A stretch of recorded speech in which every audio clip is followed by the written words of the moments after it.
the Ericsson A2618s. Welcome back to my channel. In today's video, we are going to talk about one of my vintage collections. This is actually one of the very first mobile phones used in Nigeria. Remember, mobile phones were made public in 2001 in Nigeria. So even before the mobile phones were launched in Nigeria, this phone has been in existence. The Ericsson A2618s. It's quite different from some phones you could get today. It has an area, it has a pole here, and mine is in full functional state. So I'll put it on. So I have the battery, I've preserved it, I collected it and preserved it, kept it as part of my vintage collections. So this phone was manufactured in the year 2000. So the phone is basically 26 years old now. It's an old phone. So if it is a human being, maybe people would be expecting it to get married at this moment. So it is a very old phone. Before this phone, they had the A1018X. Then after the A1018S, that was when this phone was produced to replace the A1018S. There are different features of this phone that made it distinct from the A1018S. Remember, as at that time, phones like this were considered to be sleek because the other ones looked rectangular.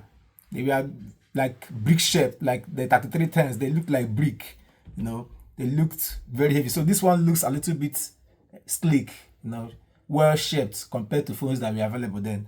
So this phone has an address book that has the capacity to contain about 100 contacts.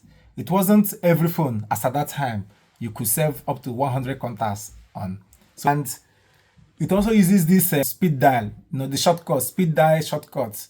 So from 1 to 9, the very first few numbers you save, you can put them on speed dial. You just press, maybe you can save your dad as number 1, mommy at number 2, BC number 3, Nkechi number 4, Musa number 5, and the rest of them. So you could just press one of the keyboards, any of the keys, and then it will dial the person's number. That's the shortcut speed dial. So this was one of the earliest phones that you could do that on. So and again, it has the Tetris game. If you know about this phone, you know that there are some games in it, that the Tetris, the Maze, these are the very first phones you could play these games with.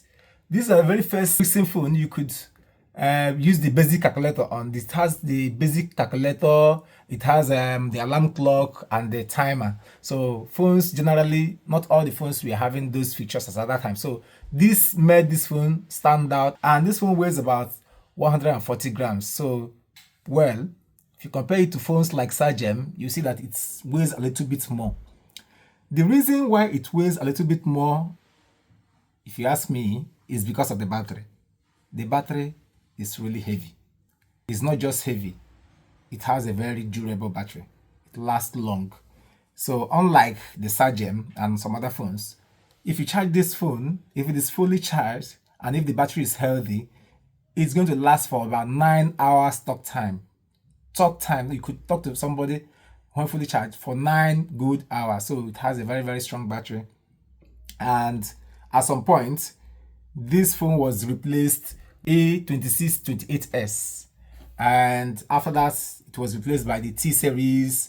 The T series was when Ericsson merged with Sony to produce Sony Ericsson's phones. These are the very early set of phones that we have in Nigeria. They are pioneers of mobile phones in Nigeria. So I've kept it as part of my vintage collection because it is actually rare. It's not the kind of phone that you could easily get in the market. Even the charger or the battery, it's very, very rare. It has a light here.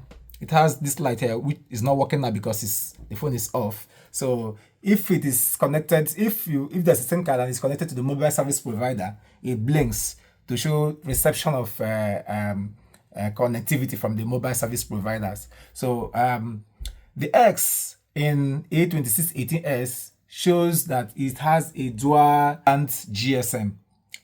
Those days, basically phones we are saying, oh, we weren't calling them phones those days. If you can remember, some people call them handsets, some people call them GSM. He has a GSM, So it was really a family milestone. At the time, phones were launched in Nigeria. You buy SIM card today, you keep it for many months before you could afford to buy phones. So this is part of my vintage collections. In my next video, we can explore the features of these phones, so we can see the phone books, like the total features of the phone. We can play the games and explore some other features of this phone. So this is part of my vintage collections. These are the kind of videos I'll bring into you. If this is your interest, if you want to get that nostalgia feeling, if you're passionate about old things, this is what I have passion for. I like keeping stuff like this, preserving them to look as good as new, and not just for people to see them in the internet, because the main reason is for other people to see it, to other people be part of that phone revolution in Nigeria, see the old phones that people first used. So not just to see them on the internet, on pictures on Google, but to see them, feel them, and touch them. So if this is what interests you, hit the like button, subscribe to my channel, and I'll be happy to see you on my next video.